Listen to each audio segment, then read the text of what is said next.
Радіо Лада. Радіо Лада.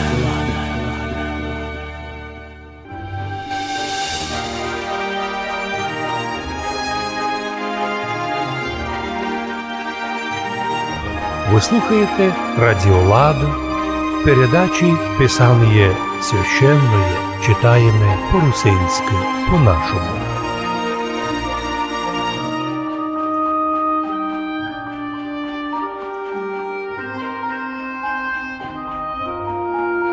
Діяння святих апостолів. Текст адаптований від язику подкарпато-русинському. Діяння написані святим апостолом Євангелістом Лукою.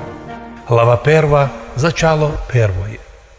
Первою бо слово сотворив їм про все, о Феофіле, що почав Ісус створити же й учити, даже до дня, вони же заповідам апостолам, Духом Святим їх же і збрав, вознісся перед ними же і поставив себе, ожившого по страданні своєм во многих істинних знаменіях. Деньми 40 являється їм і глаголя їм о Царстві Божієм.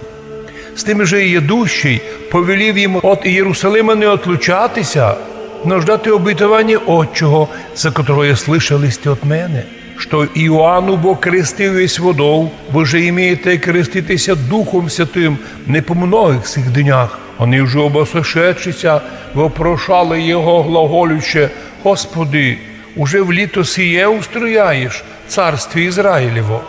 Рече же к ним: не єсть ваше розуміти времена і літа, котрі Отець положив у свої власти, но ви приймете силу, пришедшому на вас Духу Святому, і будете ми свидетелі во Єрусалимі же, і во всій Іудеї, і Самарії, і дажите в послідніх землі.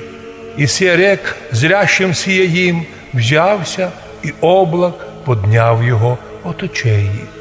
І єгда вони були взираючими на небо вслід ідущому йому, і се мужі двоє стали перед ними в одежді білої, котрі зрекли: мужі галилейські, що стоїте, зряще на небо?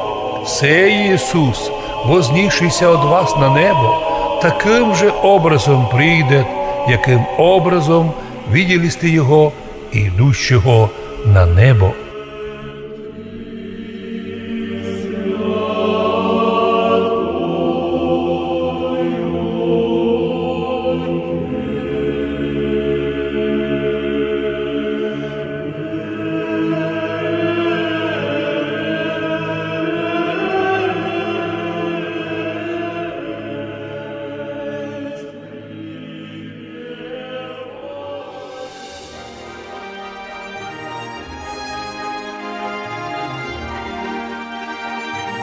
Вы слушаете Радио Лада в передаче «Писание священное», читаемое по-русински, по-нашему.